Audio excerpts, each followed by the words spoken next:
¿Qué tal? ¿Cómo está? Me da mucho gusto saludarle y recibirle nuevamente aquí en Soluciones. ¿Va a comprar casa? ¿Está a nada de hacerlo? ¿Lo tiene pensado? Bueno, ya sabe qué hacer porque hay obligaciones fiscales que cubrir. ¿Y qué pasa si no? ¿O qué pasa si usted ya la compró y no sabe que hay obligaciones que cubrir? Pues de eso y más le vamos a hablar en este programa. Hoy Soluciones, antes esta cápsula introductoria del tema y regreso para iniciar la conversación.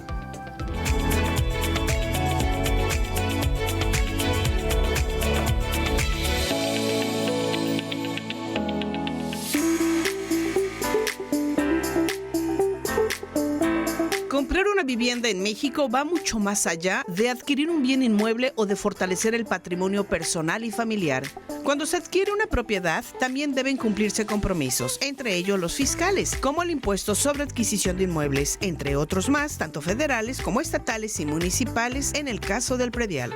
Pero así como existen pagos por cumplir ante el fisco, también hay beneficios cuando se realiza la compra de una propiedad.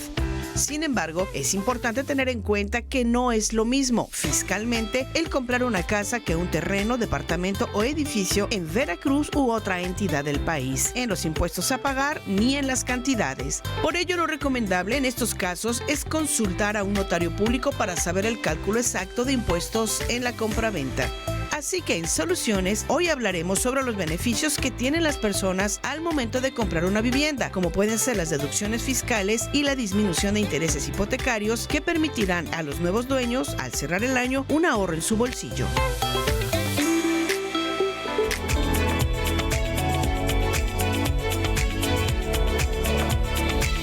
Y para iniciar la conversación, hoy nos acompañan la presidenta y la vicepresidenta de la mesa directiva, el consejo directivo del Colegio de Contadores Públicos de Jalapa, y en ese orden las presento, las contadoras públicas. María del Carmen Morales Ramos, bienvenida, contadora. Muchas gracias, Mario. Gracias por la invitación. En el colegio estamos muy comprometidos y nos gusta participar en este tipo de eventos y programas en los cuales queremos dar una solución y apoyar a la ciudadanía. Muchas gracias, Mario. Gracias. Y la vicepresidenta, la contadora pública Zoraima Hernández Aguilar, bienvenida, contadora. Hola, Mario, buen día. Qué gusto estar aquí nuevamente. Gracias, que está en usted otra aquí. ocasión estuvimos en el consejo pasado y pues es un gusto repetir la invitación. Qué bueno. Siempre pendientes de la ciudadanía, el Colegio de Contadores Públicos, sus puertas abiertas. Muchas gracias, gracias por estar aquí. Aquí nunca empezamos obviando, pues, ¿no? Entonces, hay quienes primero quisieran iniciar en dos vertientes. Primero, hay quienes queremos comprar una casa en el estado de Veracruz como estamos. Después nos vamos a la vertiente de qué pasa si ya la compré y ya estoy enterado de qué se trata.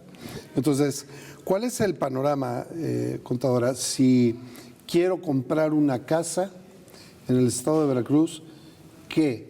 Mis obligaciones aplican igual en todo el estado, por región, por municipio, y luego, ¿qué en términos de la colonia, el fraccionamiento, el tipo de vivienda, etcétera? Platícanos.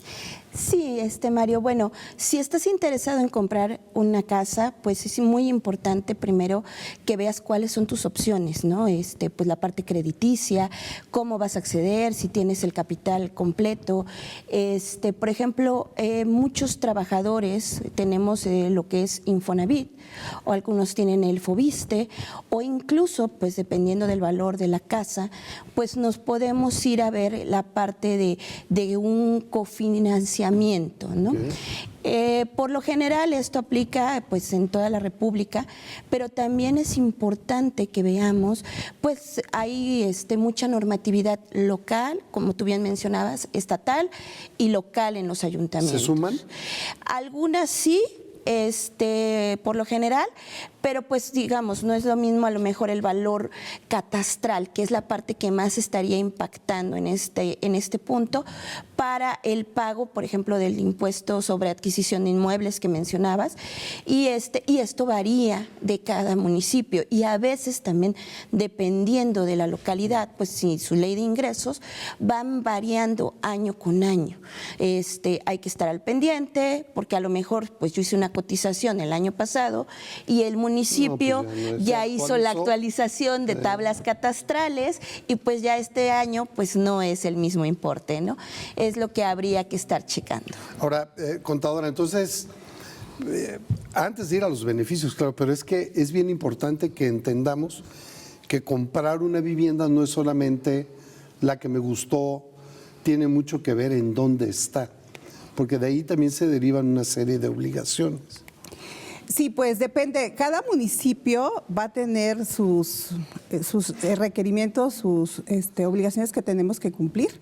Entonces, sí es importante acercarse, bueno, ya cuando tienes las opciones, ya elegiste las opciones de acuerdo a tu capacidad económica, ya también verificaste si yo soy un trabajador y voy a adquirirlo a través del Infonavit, pues me tengo que acercar. En la misma plataforma existe la opción para evaluarme, precalificar y ver el monto que me van a otorgar de préstamo. Y también tengo que ver si es el Fobiste, si es con el banco. Ya de allí tengo que acercarme, cuando ya tenga elegida el medio en que voy a pagar o con recursos propios, voy a adquirir esa vivienda, tengo que acercarme pues con el notario, como quien dice, para que él nos haga el presupuesto, porque no nada más es pagar la casa, sino hay unos impuestos locales que tenemos que cubrir. Entonces tenemos que acercarnos con el notario para recibir esa asesoría y tener todo el mapa completo en la adquisición, todo, y evaluemos la economía. Eso es bien importante para que no fracasemos en esa adquisición. Sí, que se nos trunque porque ya no pudimos pagar. Exacto. Entonces ya nuestros recursos fueron invertidos, ¿no? Entonces hay que analizar bien la adquisición. Tan solo, por ejemplo, cuando lo adquirimos a través de un crédito Infonavit, pues nuestros recursos que tenemos en nuestra cuenta individual, timbrados como vivienda, los van a ocupar para pagar esa vivienda. Es parte, si la voy a adquirir así. Entonces, si posteriormente yo ya no continúo con mi crédito porque no tengo una planeación adecuada, pues esos recursos los voy a perder. Entonces es importante hacer un análisis adecuado económico y de obligaciones, una planeación financiera adecuada para tener una adquisición exitosa. ¿Seguimos platicando? Claro. Antes, si le quiere preguntar a las contadoras, estos son los teléfonos.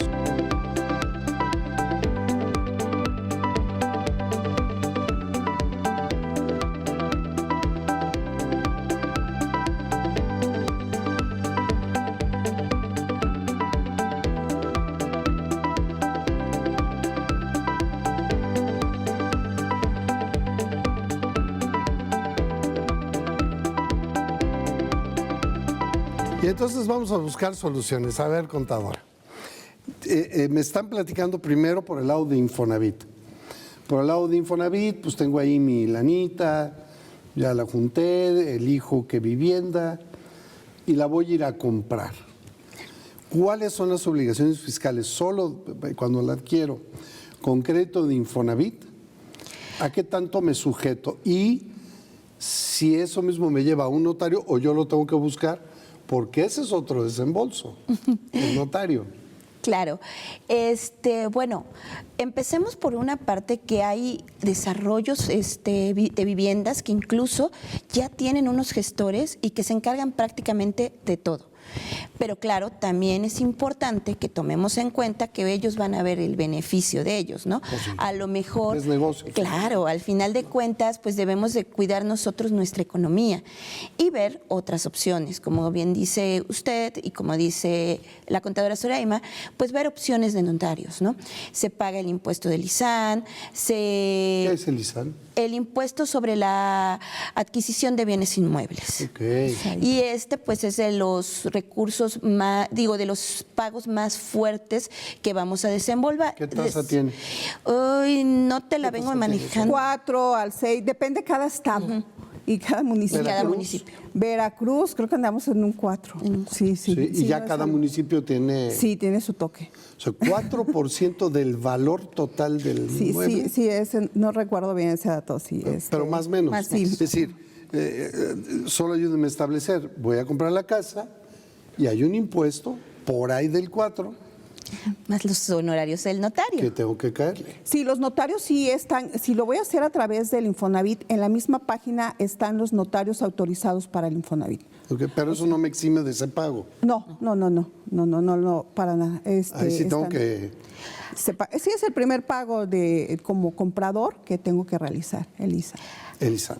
Además debemos de tomar en cuenta que esto va calculado sobre, como mencionábamos en un inicio, el valor catastral del inmueble, ¿no? Y aparte hay que considerar bien, las situaciones particulares para las cuales vamos a ocupar este bien inmueble. O sea, no es lo mismo adquirir un bien inmueble solo para casa habitación, que a lo mejor yo voy a adquirir un inmueble para casa habitación en el cual quiero disponer un pequeño espacio para tener un localito que o aquí algo lo así. quiero para poner uñas. O para, Exactamente. ¿no? Una Entonces, purificadora de agua. aquí, en este caso, pues también nos podemos hacer acreedores de pagar el IVA. Entonces, si va a ser para un fin comercial o parcialmente para un fin comercial, pues también vamos a estar sujetos al impuesto del IVA. Entonces, sí es importante determinar bien qué vamos a hacer con esta parte, porque a veces, como sabemos, la autoridad incluso llega a hacer revisiones. Claro. Y si en una de estas revisiones determina que nosotros dijimos que iba a ser nada más exclusivamente para vivienda y sin embargo lo estamos ocupando como local. Si te caen y ven que es otra cosa. Exactamente, podríamos hacernos acreedores a sanciones, multas, recargos y más cuestiones fiscales, ¿no? Entonces, Conta Soraima, a ver, para ir cerrando, ¿no? Pues es que Infonavit y préstamo bancario son dos cosas pues bien diferentes, ¿no? Sí. Se tienen que abordar fiscalmente de manera diferente. Pero entonces, siguiendo con el ejemplo del Infonavit, que creo que muchos muchas televidentes pudieran estar en ese proceso de ya tengo mis puntos, ya tengo mi lana, estoy en el proceso de elegir mi bien inmueble, mi casita, mi depa, donde me voy a ir. Entonces, lo primero es este impuesto que ustedes mencionaban sobre adquisición de inmuebles, ¿no? Es correcto. Ahí ya no lo cubre el préstamo. Bueno, es que hay una parte, depende, porque, a ver, el Infonavit al momento que yo me precalifico, o el Fobiste, me dice, yo te presto $1 millón, ¿de acuerdo? Se revisan varias características, ¿no? Por eso en la página, uno con su número de seguridad social, crea una cuenta y ya luego uno se precalifica. Entonces ahí viene el monto que me van a dar prestado. Vamos a poner $1 millón. $1 millón. Vienen los años en que voy a cubrir y también ya me indica... 20, 30, 40. Pues el máximo son 30 años. Son 30 años, el máximo. Por ley son 30 años. ¿Podemos ir poniendo el ejemplo? ¿Me ayuda? Sí, claro. Como por dice ejemplo... usted, $1 millón a 30 años. A 30 años. Normalmente hacen una proyección a menores, ese es el tope de años, 22 años. Incluso es recomendable imprimir esa hoja, porque, pues, de acuerdo, si mis condiciones de sueldos permanecen en el tiempo, pues yo debo de terminar de pagar en ese periodo. Sí, o sea, sí, el tanto máximo capital es 30. como interés. Exacto, es correcto. Sí. Y también ahí me indica el monto que me va a descontar mi patrón de manera mensual, ya. A través de una cuota fija ya es como últimamente el Infonavit manda. Pero yo puedo a lo mejor $1 millón y yo veo una casa de 1.5 y yo tengo la capacidad económica para completar mi crédito. Tiene ahí $medio milloncito guardado. Guardado, ya tengo mi rato guardando, planeando esta adquisición, entonces ahí se va a cubrir, o sea, realmente yo cubro pues los impuestos y todo. Si alcanza para cubrirlo del mismo crédito, pues así también se hará. Es decir, entonces debo entender que si yo tengo $1 millón y la casa cuesta 800 y me sobran 200, los puedo usar para pagar esos impuestos. O debo aplicar lo que cuesta al valor catastral el inmueble que estoy... El valor que voy a pagar, el precio de venta pactado, ¿no? Eso es lo que va a pagar el Infonavit. Precio de venta, dígame. Por lo general, los gastos que son notariales y el impuesto sí se paga en efectivo. De la bolsa. De la bolsa. Por ejemplo, hace algunos años, adquirí yo una casa y sí tuve que desembolsar pues lo que fueron los gastos notariales y los impuestos en efectivo, ¿no? Ahora, se ha calculado, para no manejar cantidades, más o menos qué porcentaje tiene que ver adicional o cuántos pesos adicionales más o menos entre notario, el ISAN y algunos otros. Como aproximadamente un 6%. Depende, volvemos al punto, de la zona en la que económica en donde nos encontremos, o sea, donde queramos adquirir la vivienda, y la zona, si es una zona residencial, si es una zona más de vivienda, pues más, digamos, de no alto lujo, ¿no? Pero realmente, vendría siendo entre un 5 o 6%. Es alto, ¿no? O sea, sí hay que tener ahí una lana. Sí, por eso comentabas de inicio que hay que planear bien la inversión, ¿no? Pero considero que, bueno, habría que vale la pena, definitivamente. No, porque lo que estoy pensando es, más allá de que el crédito de Infonavit se otorgó, lo tengo claro, siempre estoy pensando en la autoridad fiscal, pues. Si la autoridad fiscal dice, bueno, te dieron 1 millón, pero espérame tantito, ¿de dónde sacaste para pagar? Tengo mis ahorros. Es decir, eso que genera, si quiero entender junto con mi auditorio, ¿se sumaría a las obligaciones fiscales que yo debo reportar? Sí, ahí se detona una obligación fiscal. Cuando yo adquiero casa a través de un crédito, en la declaración anual hay un apartado de datos informativos en el cual me preguntan la ley del impuesto sobre la renta, que es la que nos obliga o la que contempla todos estos hechos, me dice que cuando yo recibo préstamos arriba de 600,000 pesos, yo debo informarlo, nada más informarlo. Entonces, en el apartado de mi declaración anual, yo debo informar. Me pregunta, ¿tienes datos informativos que anunciar? Entonces se activa, le digo que sí, y ya me viene un renglón donde dice préstamos. Y ahí tendría yo que colocar la cantidad para evitar una discrepancia fiscal. ¿La cantidad y de dónde viene? No, nada más pregunta la cantidad. Nada más pregunta la cantidad. Y es para evitar esta discrepancia de, te entró tanto, pero gastaste tanto. Es correcto. Es lo que se llama la discrepancia, ¿no? Cuando uno me cuadra, pues. Sí, exacto. ¿Gastaste? ¿De dónde gastaste? ¿De dónde? Entonces, ahí es importante ese dato. En ese ejercicio donde adquirimos la casa, tener el cuidado de informar ese préstamo que recibimos y tener la documentación. ¿Cuál es la documentación? Pues tenemos nuestra escritura, si se trata del Infonavit o del Fobiste, ahí dice que lo pagaron ellos. Entonces, ahí se activa el préstamo y si es bancario, pues tenemos el contrato que firmamos con el banco, ¿no? Y eso es, si en algún momento, hasta ahorita, el otro día analizábamos en el Colegio de Contadores Públicos, trabajamos a través de comisiones y tenemos una comisión de fiscal y precisamente se analizaba el tema de discrepancia fiscal. Entonces, cuestionaba uno de los contadores, ¿ustedes conocen algún caso de ello, de que ya hayan requerido? Hay poquitas experiencias al respecto todavía, pero no quiere decir, y como está la fiscalización, no quiere decir que está en ley, es una obligación. Sí. Entonces, en cualquier momento se detona, y como está la fiscalización con toda esta uso de los sistemas informáticos, de la inteligencia artificial, pues cada día se va a hacer más pues más sencillo fiscalizar a todos los contribuyentes y más a la persona física. Entonces, Mario, Conta. si me permites, No, por también favor. es importante que no solo nos limitemos a la parte de ahorros, porque puede ser que yo no tenga ahorros y aún así quiero una casa, y me dan los puntos, viene en Infonavit, viene en Foviste. Entonces, también existen estos esquemas llamados de cofinanciamiento, perdónenme. ¿Cómo funciona? ¿Qué es? En estos esquemas, una parte la aporta el Infonavit o Foviste y otra parte lo aporta lo que es una institución bancaria.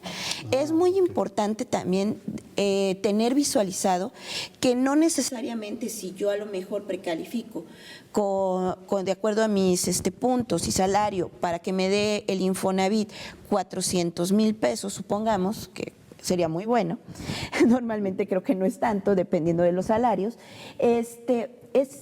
No nos van a dar los 400 del Infonavit en este esquema, sino que ellos mismos van a acordar cantidades y normalmente la mayor parte se va para el crédito bancario. Ahora, el Infonavit antiguamente o por lo general, maneja que te va a otorgar el crédito en veces de salario mínimo. Ya cuando va... ¿En número de pesos? No en Hay que número de... convertirlo. Es correcto. Entonces, cuando va subiendo, antiguamente cuando iba subiendo el salario mínimo, pues impactaba también en el crédito. ¿Por qué? Porque aumentaba. Digo, actualmente ya existe lo que se llama la UMA, la unidad de medida, y estas es lo que ahora juega para estos efectos, ¿no? Pero bueno, también en el banco pues nos dan ciertos beneficios y también es importante que veamos cuáles son las características específicas de los bancos y las tasas de intereses y beneficios, o en su caso, cómo se va a ir amortizando el crédito en las cuestiones bancarias. Está muy interesante esa mezcla, porque Infonavit, por su propia vocación de ayuda al trabajador, pues no tiene la misma tasa de interés que tiene Claro. un banco. Entonces, esa mezcla, que qué bueno que se permite, pues también es bien peligrosa en términos de lo que usted me decía, contadora Zoraima, cómo voy a poder planear correctamente lo que tengo que pagar. Porque si bien es un cofinanciamiento, que está muy padre, pues le debo a dos. Y le tengo que pagar a los dos en condiciones diferentes. Claro, y por ejemplo, yo te puedo decir como usuaria de este tipo de financiamiento, porque así adquirí mi vivienda, a veces es complicado porque uno trae cierto nivel, digamos, proyectado y de repente, pues por las veces el salario mínimo cambia, ¿no? Pero tampoco cambia tanto. Y normalmente la parte financiera, pues va jugando a veces y va jugando a que en un futuro tengamos más ingresos. Pues está muy interesante la charla. Yo quisiera que me permitan hacer una pausa, hay que hacerla en este momento. Y vamos a regresar, y me ayudan las contas, a hablar de cuando es puramente un crédito bancario, cómo se desarrolla. Estamos en Soluciones, no se vaya, volvemos después de la pausa.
Gracias por continuar con nosotros. Estamos hablando de los beneficios fiscales Cuando compramos una vivienda, y están con nosotros y con ustedes, por supuesto, la presidenta y vicepresidenta del Colegio de Contadores Públicos de Jalapa, del Consejo Directivo, la contadora María del Carmen Morales y la contadora Zoraima Hernández.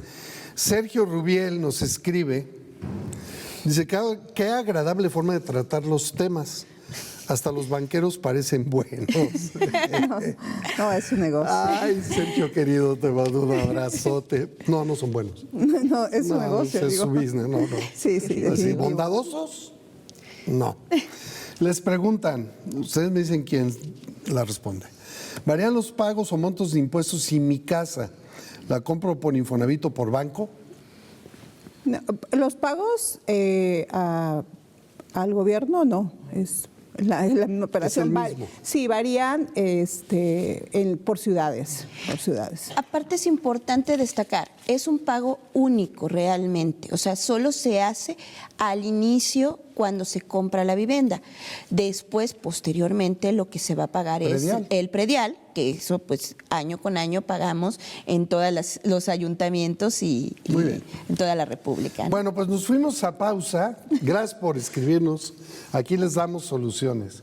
Nos fuimos a la pausa hablando pues de este cofinanciamiento, ¿no?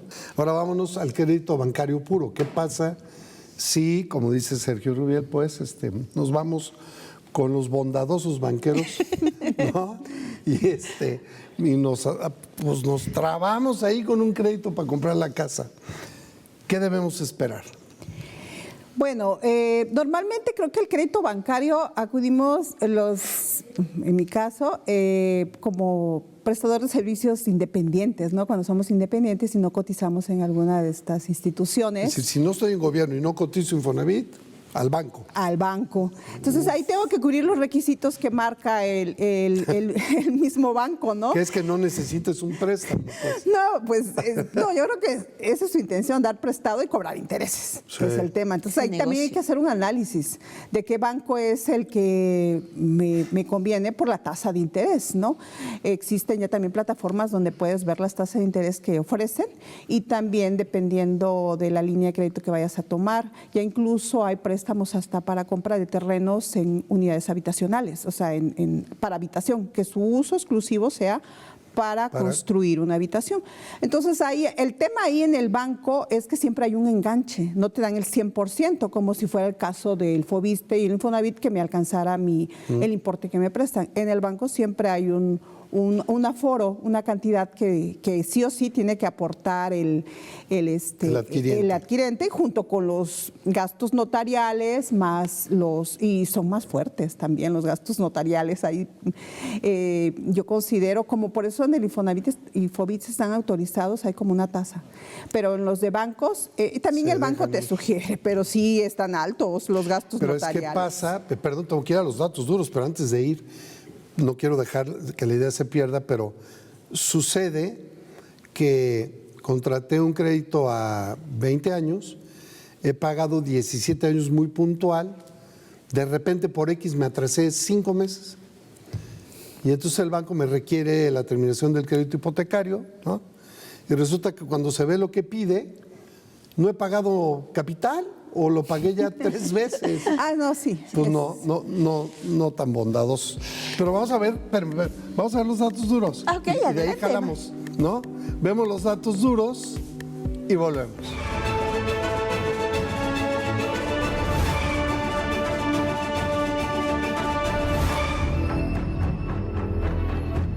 Solo el 14% de los mexicanos tiene la capacidad económica para comprar una casa. A pesar de las limitaciones de compra, las estadísticas señalan que cerca del 60% de los mexicanos viven en casa propia. En México existe un desconocimiento generalizado sobre las obligaciones fiscales al adquirir inmuebles. El 26% de la población no entiende cómo realizar la declaración anual y el 60% no paga impuestos. Los compradores suelen ignorar el impuesto sobre la adquisición de inmuebles. En gran parte del país, el ISAI puede rondar el 2% sobre el valor catastral, pero varía por entidad. Veracruz es uno de los estados con precios de viviendas más bajos y por ende el impuesto a pagar es menor. No pagar impuestos al comprar un inmueble en México tiene sanciones, recargos, auditorías del SAT por discrepancia fiscal y, en casos extremos, el embargo de la propiedad por adeudos como el predial. Datos duros para reflexionar.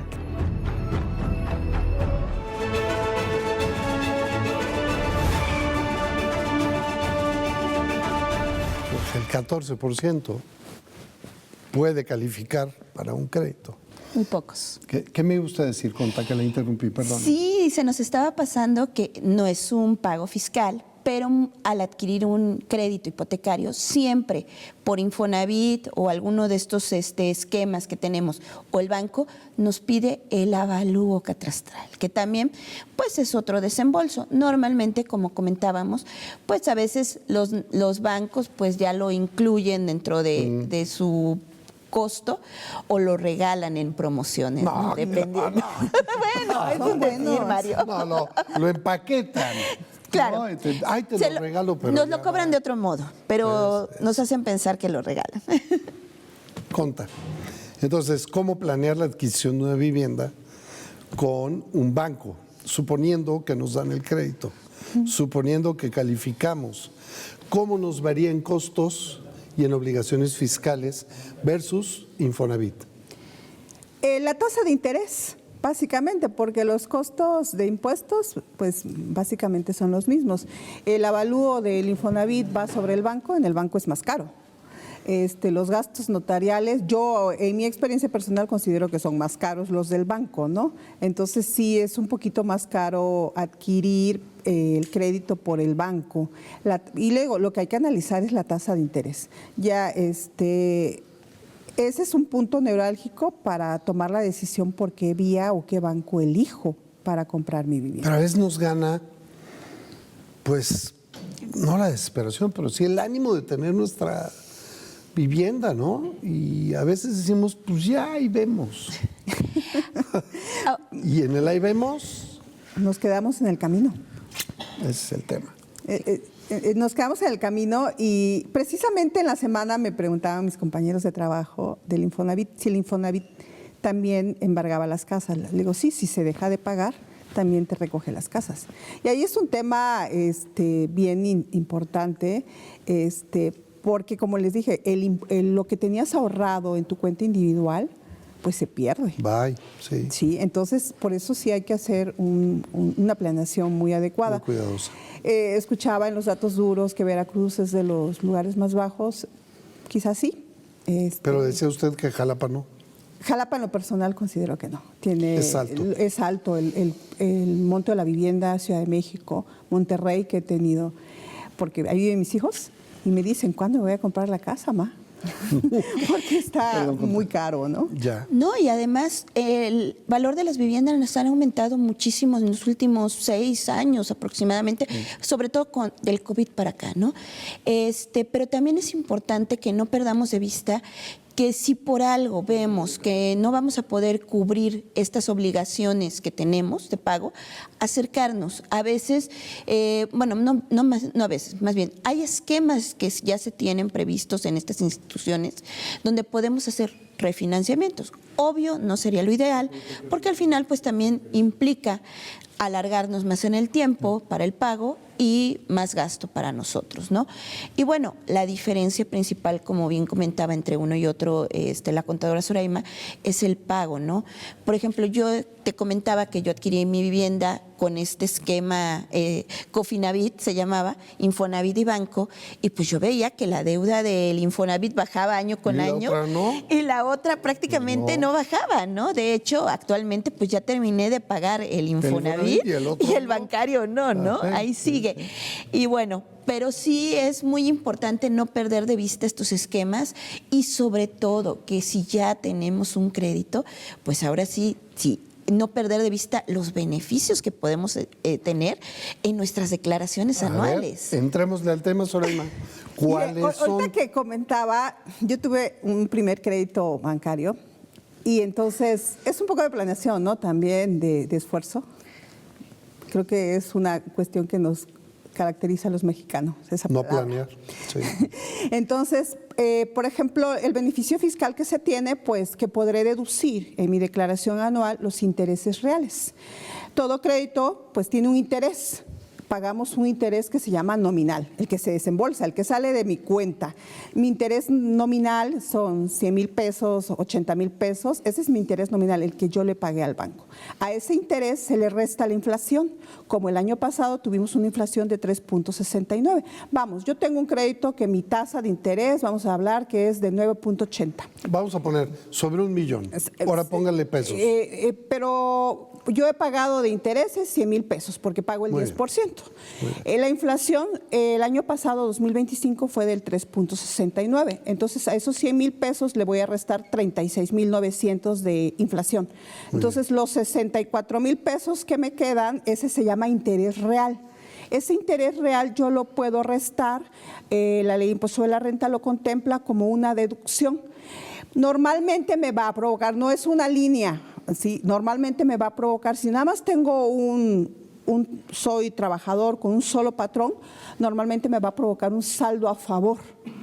Entonces, ese saldo a favor puedo abonarlo a mi crédito, o sea, puede ser una puede hacer la maroma. Sí, me lo va a devolver Hacienda, a ver si ¿cómo tengo que cuidar todos los requisitos que me pide la Secretaría de Hacienda, el Servicio de Administración Tributaria, para que mi devolución sea exitosa? Ahora, ¿no? pero eso es cuando usted tiene un patrón, cuando puede calcular esto y se lo van a regresar. Pero ¿qué pasa si no soy asalariado? ¿Qué pasa si soy trabajador independiente? Voy a estar tengo el crédito. Si estoy por servicios profesionales, el régimen de actividad empresarial y profesional, también puedo deducirlo. Y debe provocar saldo a favor, porque cada pago provisional que hago en este régimen, cada mes, yo entero mi impuesto. Entonces, en el año no debería tener saldo a cargo y me va a generar un saldo a favor. ¿Qué se puede deducir?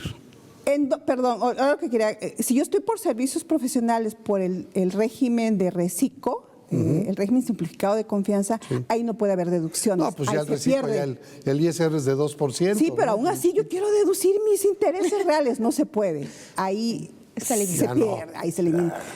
Queremos todo. ¿Qué puedo deducir? ¿Qué puedo deducir como actividad empresarial? Dependiendo O como asalariado. Bueno, como en ese asalariado. interés real, ¿qué puedo deducir?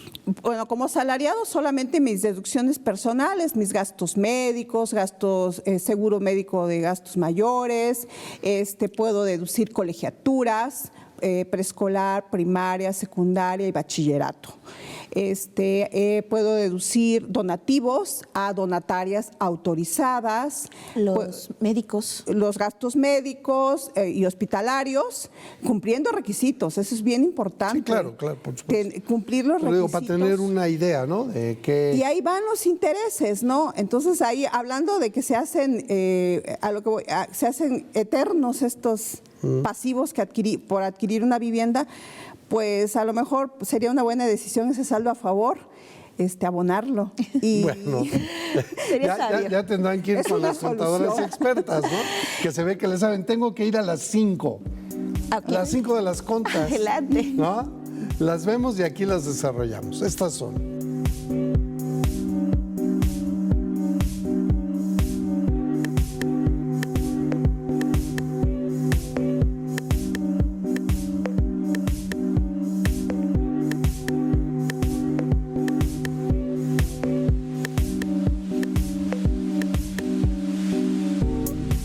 Bueno, esas son las 5, vamos a rápidamente explicarlas. La 1, Conta, deduce los intereses reales en tu declaración anual. Sí, como mencionábamos ahorita antes, es importantísimo pues no perderlo de vista. Ahora, también si tenemos por el financiamiento por las dos vías, Banco e Infonavit o Fobiste, los dos juegan, pero necesitamos tener la constancia de intereses reales y dársela al contador. Muy bien. 2, contadora Zoraima, asegúrate de que la institución financiera tenga su registro federal de contribuyentes correcto. Sí, ya, como bien sabemos, ahorita todo es a través de un comprobante fiscal digital que se requiere tener el banco. Debemos actualizar nuestra información con nuestra constancia de situación fiscal para que el banco tenga nuestro RFC correcto, el código postal, para que pueda timbrar esa constancia y pueda, ya ahorita los sistemas aparece precargado, porque de otra forma pues no vamos a poder deducir y obtener ese beneficio. 3. ¿En qué casos se aplica investigar? ¿En qué casos se aplica el IVA? Sí, como mencionábamos en un inicio, si la adquisición del inmueble no es solo para casa habitación, se tiene que pagar IVA. Entonces, si no lo pagamos, pues somos omisos y nos hacemos acreedores a multas. O si es combinado, como dijimos, ¿qué porcentaje se aplica de la vivienda y aplicar también en esta parte? 4. Solicitar el CFDI de la compra de la vivienda. Sí, antes bastaba con nuestra escritura para tener el costo. Era como la factura, pues, Sí, ¿no? ahorita no, tenemos que pedir un comprobante fiscal digital. Cuando lo compramos la vivienda a una empresa inmobiliaria, pues ella nos lo va a expedir. Cuando lo compramos a una persona del mundo civil que no se dedica a vender casas, es el notario a través de un complemento que va a venir los datos y los costos de la adquisición de la vivienda. Hay que tener mucho cuidado con ese, en nuestro recibo de gastos notariales viene un complemento donde viene el monto de la vivienda y es importante tenerlo para cuando la vayamos a vender. Y 5. Preparar tu futura exención del impuesto sobre la renta. Sí, bueno, tener todos los papeles. No solo hay que pensar en que vamos a tener la vivienda siempre, a lo mejor en algún momento querríamos venderlo. Entonces hay que asegurarnos de que tenemos todos los documentos en regla, las escrituras, que en las escrituras se diga que es para casa o habitación o el fin, y todos nuestros comprobantes de pago. Y sobre todo, pues estar al corriente de nuestras obligaciones fiscales también, ¿no? Yo quiero agregar que ahí para mi futura venta debo de cuidar que los servicios domésticos estén a nombre del titular. Es decir, agua, luz. Sí, a nombre del dueño, de quien está la escritura, para que si en algún momento yo la llego a vender, tenga el beneficio de la exención del impuesto sobre la renta. La exención son 700 UDIs, alrededor de 8.60, 6 millones actualmente, para que no grave impuestos. Algo también muy importante, cuando vendemos nuestra vivienda, tenemos que informarle al fisco que la vendí. Al SAT. Pues. Al SAT. No, si yo fui exenta, digo, es que luego tenemos la idea, ya el notario me retuvo los impuestos, todo. Él ya le avisó. Sí, le avisó al SAT, sí. pero no me exentó a mí de avisarle yo. Sí, tenemos la obligación. La obligación, arriba de 500,000 pesos, a partir de 500,000 pesos tenemos la obligación de avisarle al SAT en datos informativos si está exenta. De no hacerlo, se volvería agravado y habría un impuesto a pagar. No he visto ese hecho, vamos a lo mismo, pero es algo que yo creo que somos omisos muchas personas. Vendemos nuestra casa, 700,000 pesos, ya fuimos con el notario. Aún cuando no esté obligado a presentar declaración anual, puedo inscribirme en el RFC para obtener mi registro, mis contraseñas, entrar a la plataforma del SAT y ahí hay un apartado donde dice datos informativos solamente y le digo, vendí mi casa, 700,000 pesos, para que yo confirme que sigo exenta. O sea, la ley me exenta hasta 700 UDIs, pero si no lo hago, no lo informo. Le van a caer con todo. Podría estar grabado. Y además causa una discrepancia porque el notario lo informó, tú no me lo informaste. ¿Y de dónde obtuviste el ingreso? Sí, por eso sí, en un determinado momento. Entonces, es una obligación bien importante en la venta de casa-habitación que normalmente están exentas, ¿no? Porque pues el recibo del agua, de la luz, pues tan solo el del agua, por ejemplo, aquí Comisión Municipal de Jalapa, sí o sí va a estar a nombre del titular de la escritura, no lo va a poner a otro nombre. Es porque viene de catastro. Está amarrada la obligación. Exacto. Entonces sí o sí voy a tener ese comprobante a mi nombre, entonces voy a tener el beneficio de la exención. Solamente ese beneficio se obtiene una vivienda cada 3 años. Ahora hemos hablado de vivienda, pero ¿se puede comprar en las mismas condiciones, pregunto, de obligaciones fiscales y etcétera, terreno para vivienda? Sí. ¿Aplica igual? Sí. ¿Las sí. obligaciones fiscales? Bueno, cuando lo vendes, el terreno... No, cuando lo compro. Cuando lo compro, sí. sí. Cuando lo vendo, Cuando lo vendo, ahí no está exento, no, las UDIs, que no, ahí sí se porque genera... tiene otro valor. Exacto, sí, exacto. Ahí Generó se- valor en la construcción. Y ahí es donde tiene más importancia ese CFDI cuando lo adquirí, porque si no lo obtengo, no tengo costo. Lo vendo en $1 millón, a mí me costó Sobre el 400,000 pesos, no tengo el CFDI, pues sobre el millón Sobre el millón. calcularía en pesos. Además, Conta. normalmente el predial es más caro sobre los terrenos que sobre la casa habitación.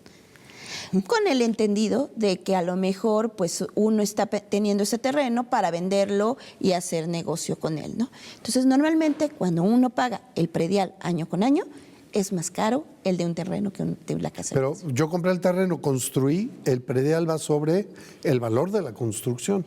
Sí, es que tengo... Bueno, terreno y construcción. Al valor catastral evidentemente, que tenga la propiedad. Así ¿no? es correcto. Porque una cosa es el valor del terreno, Sí. perdónenme la expresión, pelón, y otra cosa es cuando ya levantaste ahí una construcción. Claro, pero también recordemos que cuando hacemos una construcción tenemos que informar al ayuntamiento. Entonces, ese valor de terreno, cuando informamos y terminamos y hacemos todo, ya lo van actualizando en el valor catastral del inmueble. Por eso es que te comentaba que al final, cuando nosotros como contribuyentes pagamos años con año el predial, va sobre el valor catastral que tenga el ayuntamiento registrado. Conta, un último comentario. Pues, ¿verdad? Sí checar nuestras... para mí sí es importante recalcar esa parte informativa de la declaración anual, que debemos estar pendiente de informar el préstamo y de informar nuestra venta de casa-habitación. Ambas para no caer en la discrepancia, pero también para no caer en carga fiscal de impuestos, si no informo mi venta de casa-habitación. Entonces es importante que lo conozcan todas las personas que nos están escuchando. La carga de impuestos significa que el SAT te requiera, y si el SAT requiere, ya es un problema, ¿no? Oye, es que es casa habitación y está exenta, sí, pero no cumpliste. avisaste. No me avisaste. Ahí No nada más avisaste. es un dato informativo. Ya. No me va porque luego tenemos miedo al SAT. No va a ocasionar Sí, mayor claro que cuestión que informar, vení mi casa habitación, $1 millón. Y ese es el ingreso que tuve ahí en el mes de mayo en $1 millón. Entonces eso es bien importante que nos quede ahí como tarea. Si no lo hemos hecho, pues recordemos que el Servicio de Administración Tributaria nos puede revisar los últimos 5 ejercicios. Pues le agradezco mucho, contadora Soraya, contadora María del Carmen. Gracias. Gracias por venir. No, gracias Les a ti aprecio por la mucho. invitación y a invitarlos a todos. Acérquense a un contador Muy y bien. no le tengan miedo al SAT. Y a un Ni al contador. No, y a ¿no? un contador del Colegio de Contadores Bueno. Públicos de Jalapa. Gracias Claro. por estar aquí, gracias a usted por el favor de su atención. Este programa se repite a las 12 de la noche y el domingo 5:30 de la tarde. Gracias. Nos vemos en una próxima emisión de Soluciones.